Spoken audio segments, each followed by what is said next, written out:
En 2023 sucede un hecho histórico, y es que gana el primer candidato outsiders en la Argentina llamado Javier Milei. En 2024, básicamente cuando él comienza su gestión en el gobierno, él tenía un solo objetivo, y era disminuir el déficit fiscal que en ese momento rondaba un 15% del Producto Interno Bruto, a reducirlo a cero, o inclusive empezar a tener superávit fiscal, que es un hecho que jamás en la historia de la Argentina, a excepción del periodo entre el 2004 hasta el 2008, existió superávit fiscal en la Argentina sin, digamos, negar la deuda en el país, como pasó en ese momento en el año 2004-2008, que fue en el periodo de Néstor Kirchner. ¿Qué sucede en ese momento? Al dejar de existir el déficit fiscal, el Banco Central deja de emitir moneda o deja de emitir dinero sucio o dinero que no sirve. Los bancos dejan de prestarle dinero al Estado, o sea, deja de ser el prestamista de primera instancia del gobierno, en este caso los bancos, y automáticamente queda una masa monetaria o de dinero extremadamente gigante que se necesitaba volcar en la economía. Y los bancos en ese momento, debido a las expectativas de baja de inflación de los próximos meses, tomaron una decisión inédita que no se veía desde el año 2018, que era básicamente volver a entregar créditos hipotecarios. Y con esto no quiero dirigir la temática del video a un tema político, absolutamente nada que ver. Quería hablar sobre los créditos hipotecarios para ver si existe o no existe una oportunidad de compra en este momento, en esta fecha, en estos años, para que obtengas tu primera vivienda. Y me hice solamente 3 preguntas. La primera es, prácticamente, ¿es una oportunidad en este momento pedir tu primer crédito hipotecario si es que tienes el ahorro suficiente para poder dar el gancho, entendiendo el contexto político actual en el que vivimos actualmente los argentinos? Porque si nos podemos a preguntarnos, ¿cuándo fue la última vez que hubo un crédito hipotecario? ¿En 2018 con Macri? ¿Y la última vez cuándo fue otra ventana de tiempo? Previo al 2001. Entonces, hay que empezar a notar esta ventana de oportunidad un poquito más a fondo en lo que continúa en el video. Segunda pregunta, ¿qué porcentaje de la población argentina tiene una casa propia?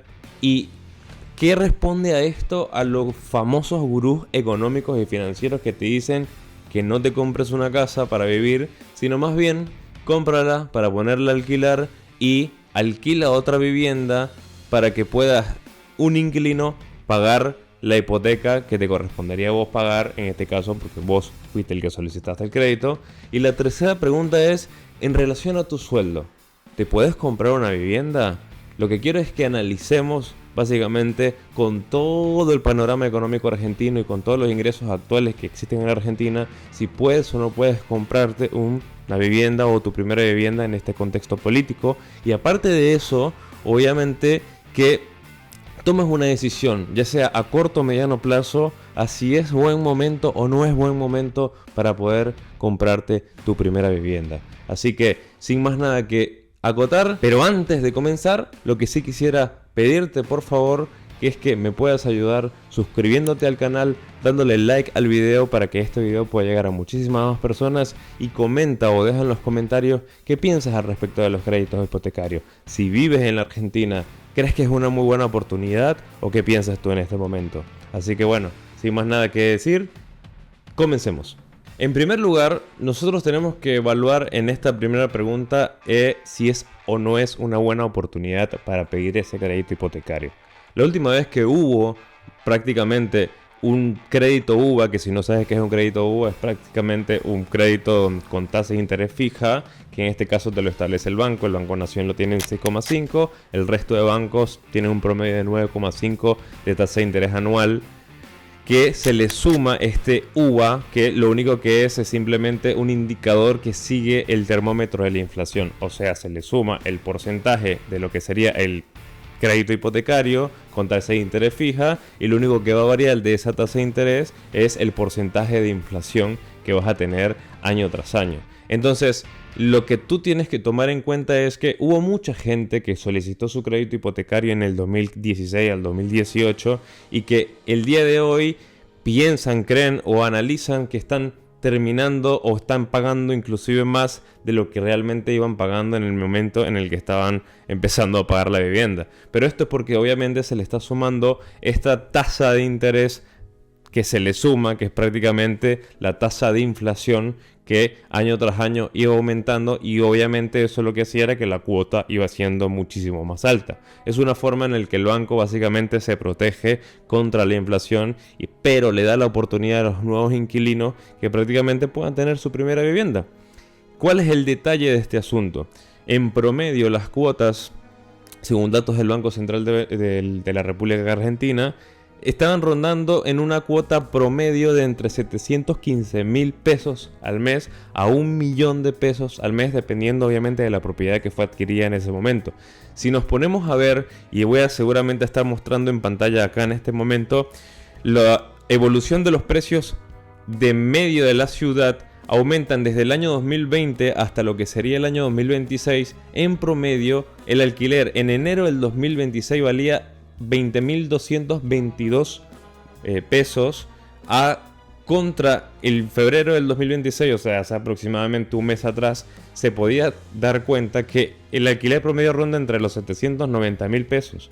O sea, si nosotros nos ponemos a comparar la cuota que se está pagando actualmente una persona que adquirió su primera vivienda con el crédito UVA en el año 2018 con respecto a hoy, pues la diferencia entre un pago de un alquiler y el pago de una cuota del crédito hipotecario, la verdad que no diferencia mucho. O sea, si nos ponemos a ver, es un momento histórico donde el crédito, o sea, donde la cuota de la hipoteca y el pago del alquiler, la realidad es que no es muy diferencial. La diferencia obviamente está en qué tan dispuesto estás a adquirir un crédito sin tener el conocimiento de qué va a pasar en los próximos años. Pero también tienes que tener en cuenta un poco el rasgo ideológico que existe en la historia de la Argentina. Y quiero poder profundizar un poquito más en eso en fondo, por una situación bastante particular. Y es que hay 4 periodos que se caracterizan post 2001, que es que previo al 2001, bueno, nada, era una economía donde había una ley de convertibilidad, la ley del 1 a 1, un peso, un dólar, pero posteriormente a eso, luego de la crisis del 2001, hubo una falta de liquidez bastante grande, donde los bancos se rehusaron, luego de la volatilidad cambiaria, donde pasó el peso de un peso, un dólar, a un peso o 3 pesos, un dólar, literalmente a buscar la manera de evitar dar créditos hipotecarios en ese momento. No fue sino hasta el 2012 donde la única solución que pudo dar el gobierno en ese momento de la presidenta Cristina Fernández de Kirchner fue simplemente crear algo que se llamó el Plan Procrear, que era básicamente una forma en la que el Estado le proveía créditos hipotecarios a la ciudadanía de viviendas sociales, donde el Estado en sí era los que creaban un poco este desarrollo inmobiliario en base a lo que sería la primera vivienda de las personas. Entonces era una visión un poquito más socialista, si queremos decirlo, más de izquierda, donde el Estado te proveía a ti la casa y tú le pagabas una cuota al Estado en base a eso. El problema es que obviamente eran cupos muy pequeños, y cuando empieza el gobierno de Mauricio Macri en el año 2015, en el año 2016 retumba o vuelve a nacer esta oportunidad de solicitar créditos hipotecarios, con la única diferencia de que nace esto del crédito UVA, donde simplemente se le suma una tasa de interés a la tasa de interés fija, que es esta que te estaba comentando, que te dice el banco, que puede ser de 4,5 a 6,5, dependiendo del banco en el que solicites.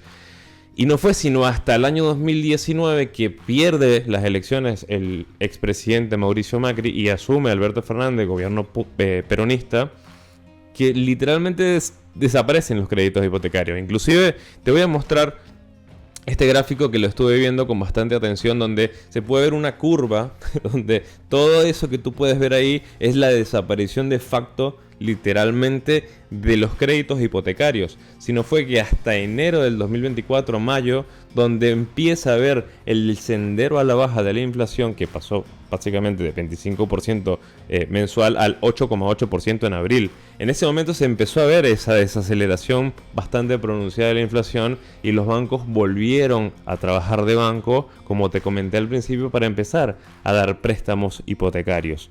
Entonces, la pregunta acá es: ¿En serio es bueno o es una oportunidad empezar a pensar en poder solicitar en comprarte esa primera vivienda? Porque si vemos que los ciclos políticos o el hecho de prestar o no prestar dinero para que te compres tu primera vivienda tiene que ver con un tema ideológico, pregúntate, ¿es una buena oportunidad para comprarme una vivienda sabiendo que en este momento hay un gobierno de derecha, vamos a decirlo en otras palabras, no quiero, como digo, inmiscuirme en temas políticos, pero que te puede garantizar el día de hoy que puedas obtener un crédito cuando lo necesites o una hipoteca cuando puedas ir reuniendo de acá a 5 años, a 3 años, a 2 años, no sé cuánto tendrás de ahorro, para que puedas dar ese gancho para esa primera vivienda? Ahí es donde está la pregunta, en si estás dispuesto a entender, bueno, ¿será que el gobierno de Javier Milei va a continuar post 2027? Aprovecho y me compro una vivienda ahorita para poder garantizarme 6 años. O en el caso de que no continúe, sino que vuelva otra vez un gobierno peronista, ¿volverán los créditos, volverán a desaparecer los créditos hipotecarios? Ahí es donde está el tema del asunto.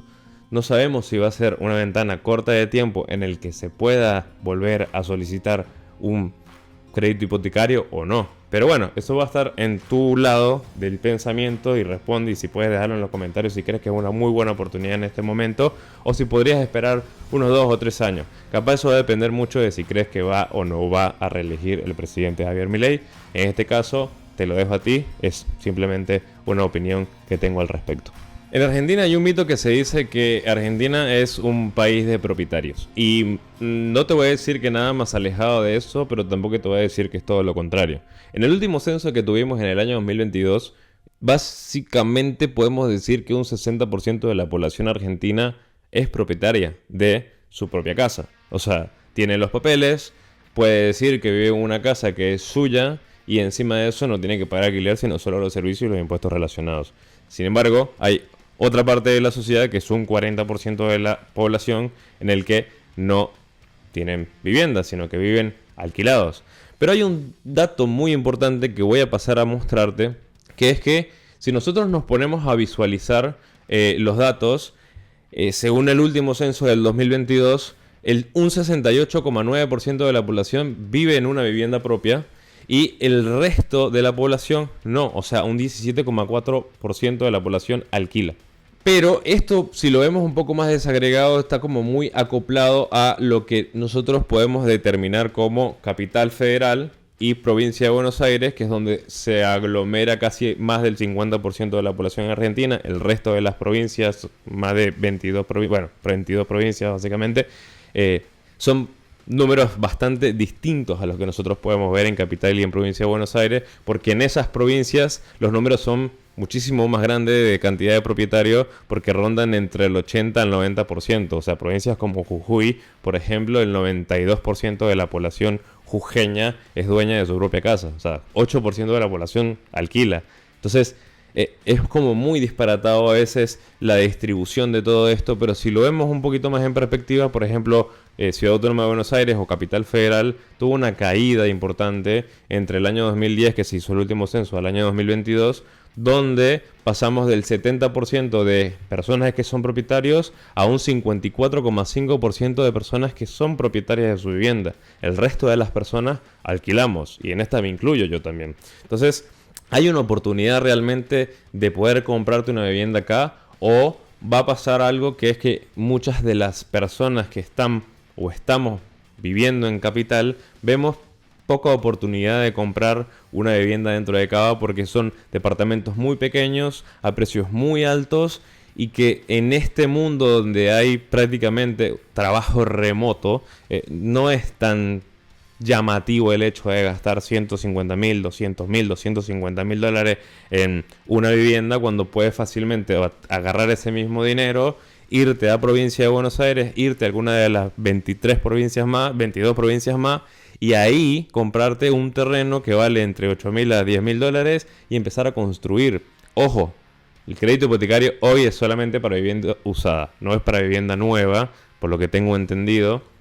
Y mis investigaciones que realicé hasta la fecha de hoy que estamos grabando, lo que sí te puedo decir es que es una muy buena oportunidad también como para replantearse bueno, y si me compro un terreno en provincia de Buenos Aires o en Mendoza o en Córdoba y me pongo a construir ahí, y si la inflación sigue bajando como sigue bajando, buscar la oportunidad de pedir un crédito hipotecario, pero en vez de comprarme un departamento, construir una casa un poquito más grande, más espaciosa, en la que yo me pueda sentir cómoda conmigo y con mi familia, es una muy buena oportunidad también. La otra es la compra de vivienda para alquilar, ya que si nosotros vamos otra vez nuevamente al censo, vamos a ver un número sumamente que yo, la verdad que me gustaría escuchar cuáles son tus opiniones en los comentarios, pero si vemos el gráfico que tenemos en este momento, es de 17.783.029 viviendas particulares. Hay 15.699.016 viviendas particulares ocupadas, de las cuales un 98% es básicamente vive una persona con hogar, o sea, o hay tenencia de una persona con hogar. O sea, básicamente es una familia de 4 personas, 3 personas, 2 personas, que solamente tienen una sola vivienda. Pero hay un 1,4% con 2 o más hogares. Entonces, estamos hablando de que hay pocos propietarios que tienen varias viviendas para alquilar y muchísimas personas con una sola vivienda para vivir, básicamente, sea alquilada o no. Entonces yo veo que hay una ventana de oportunidad bastante grande como para que un grupo de personas, si quieres o no quieres ser propietario de varias viviendas para poder ponerlas a alquilar y tener un ingreso extra, ya sea para poder pagar la hipoteca en la que te acabas de adquirir o no, o simplemente porque quieres tener otra vivienda más. Yo, ese negocio que tan famoso fue de Robert Kiyosaki de ¿para qué rayos utilizas el crédito para comprar un viaje o para ir a otro sitio si simplemente podrías utilizar para comprar vivienda? Y su excusa era simple, el crédito es impuesto cero, o sea, es tax free, decía él en casi la mayoría de sus entrevistas. Déjame decirte que en Argentina ese no es el caso. El país de los impuestos prácticamente te cobra IVA al crédito, o sea, se suma un 21% del crédito que vos estás solicitando de la hipoteca, tiene impuesto al cheque, ingresos brutos, o sea, hay una sumatoria de varios impuestos que casi el 60% de lo que se ve de la tasa de interés del banco son impuestos destinados a tasas nacionales, a tasas municipales y a tasas provinciales, y ahí no corre esa lógica de Estados Unidos donde el crédito no tiene impuestos. Y por último, vendría lo que sería en relación a tu sueldo. ¿Puedes o no puedes comprar una casa? Y todo va a depender de cuánto dinero ganes o en qué porcentaje de personas estés. Hay un gráfico que a mí me parece bastante interesante, que es la evolución del sueldo en los últimos 24 meses, o básicamente desde el 1 de enero del año 2024 hasta acá, donde te voy a ir mostrando cómo es la evolución del ingreso con relación a la inflación, donde tú vas a ver acá literalmente como la rayita azul es el RIPTE, que es simplemente la evolución del salario con respecto a la inflación, o sea, cuánto creció el salario con respecto al mes anterior, y la rayita roja es la inflación, o sea, cómo ha evolucionado la inflación desde el año 2024 hasta ahora. Lo que podemos ver es que sí, por ejemplo, el primer mes, los primeros 2 meses, la inflación le ganó al aumento de sueldo, pero como siempre el sueldo viene con rezago inflacionario, o sea, casi siempre la actualización de los sueldos lo vemos 2 o 3 meses posterior a lo que sería la inflación de los meses previos. Entonces siempre dice que la inflación sube por ascensor y el salario sube por escalera. Entonces ahí es donde nosotros tenemos que tener muy en cuenta que tenemos que ver un poco la proyección a futuro, porque si nosotros nos ponemos a ver la evolución del REM, que es prácticamente la estadística de muchísimas consultoras privadas en el país, que el Banco Central lo toma como referencia para ver cuál va a ser la inflación esperada en los próximos 12 meses, podemos ver que la inflación de este año va o puede llegar a terminar en 26%, y el año que viene se estima que la inflación puede estar entre un 10 a un 20%, o sea, la descendencia, o vamos a decir, la tendencia a la baja de la inflación sigue siendo superior. Y si nosotros vemos que hay una tendencia a la baja de la inflación y que vemos que lo que serían los sueldos vienen con rezago, entonces va a llegar un momento donde se va a cruzar el sueldo, o vamos a decir el ingreso real de las personas, la capacidad de compra que puedas tener con respecto a la inflación. Entonces vas a empezar a tener mayor poder adquisitivo. Y si vemos, por ejemplo, los deciles de mayor ingreso que hay hoy actualmente en la Argentina, es que te voy a explicar qué son los deciles. Los deciles son como separaciones en la distribución de datos que hay. Entonces, no sé, decil número 10, decil número 1. Entonces, claro, si tú ves el rango de la distribución, en ese decil 10 es la mayor cantidad de gente que gana más y en el decil 1 es la cantidad de personas que gana menos. Entonces, hay una diferencia. Acá, por ejemplo, los datos que estoy sacando del INDEC, puedes ver que hay una distribución de ingreso, que hay una diferencia de la mediana del último trimestre, que fue los datos últimos que pudo recopilar el INDEC, de una familia es casi 13 veces. Entonces, si nosotros nos ponemos a ver, hay un porcentaje que es el 24% de la población que aglomera mayor ingreso que el resto. Y esto lo podemos ver muy distribuido en un gráfico que les voy a mostrar, vamos a decirlo así, una tabla, donde ese decil 10 gana en promedio per cápita por familia, o sea, por cabeza familiar, entre 1.250.000 pesos y 22 millones. O sea, si estás en el decil 10, estás ganando entre 1.250.000 a 22 millones. Eso quiere decir que el 90% hacia atrás gana menos de 1.250.000. Y depende. O sea, como les dije, esto va a depender mucho de la cabeza de casa. ¿Por qué? Porque no es lo mismo, porque así lo toma el INDEC, cuántas familias o cuántas cabezas hay en un hogar. Y si, por ejemplo, en un hogar donde vive una sola persona gana 1.300.000 pesos, esa persona es considerada decil 10, o sea, decil del 10% más rico de la Argentina. Pero hay una persona, no sé, padre de familia, que tiene una esposa y 2 hijos, que gana 1.300.000 pesos. Esa persona, básicamente, si lo dividimos en per cápita, estaría ganando aproximadamente 400.000 pesos. Pasaría a un decil 4 y en el decil 4 entraría en rango de pobreza. Entonces no estaría como categorizado entre las personas que más ganan, sino que estaría más bien entre la sección de las personas o familias o cabezas de hogar que son pobres. Ahora, ¿esto es determinante para solicitar un crédito? No.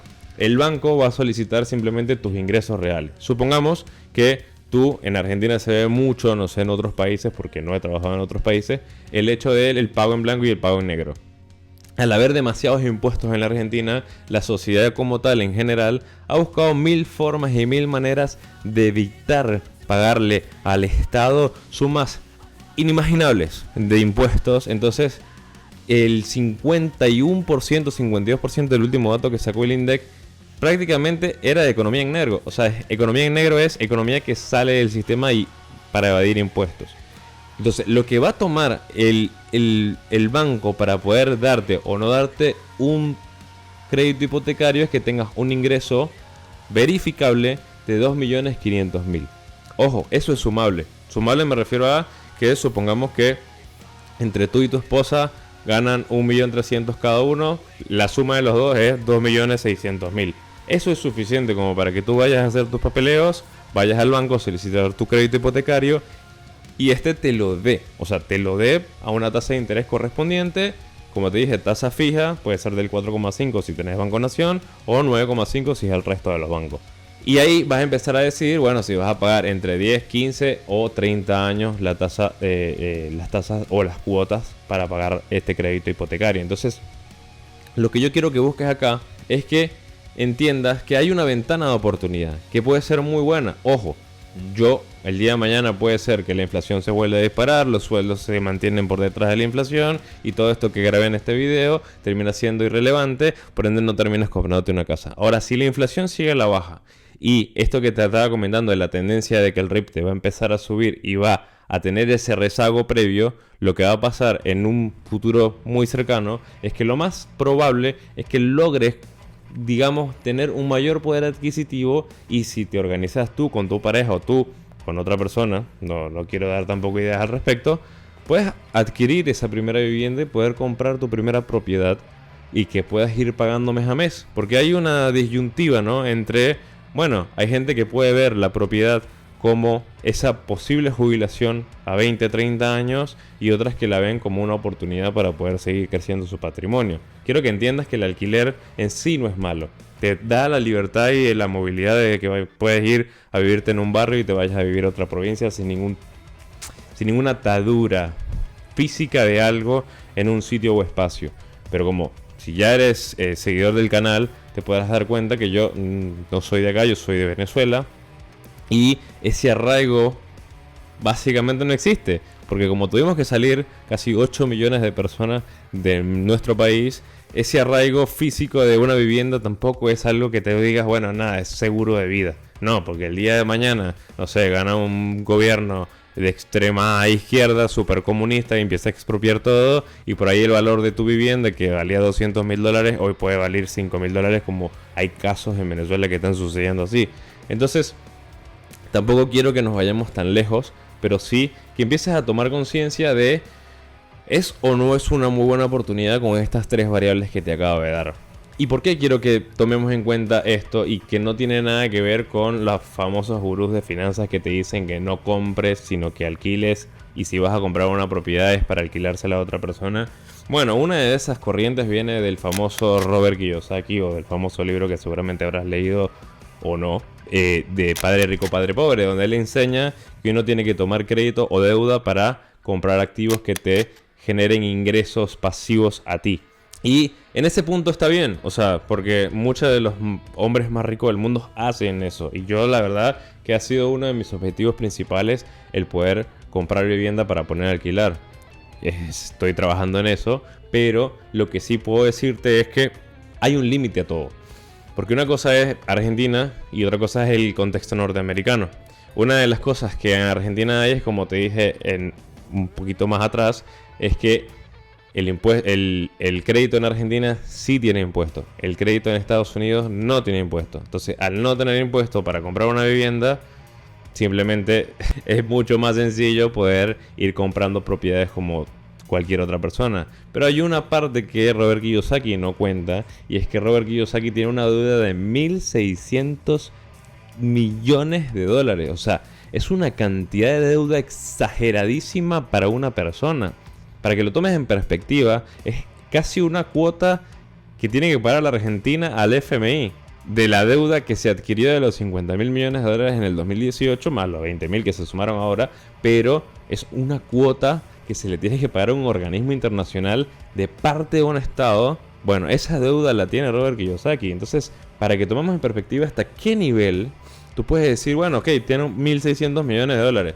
Si yo vendo todas las propiedades que tengo, ¿me alcanza para pagar los $1.600 millones?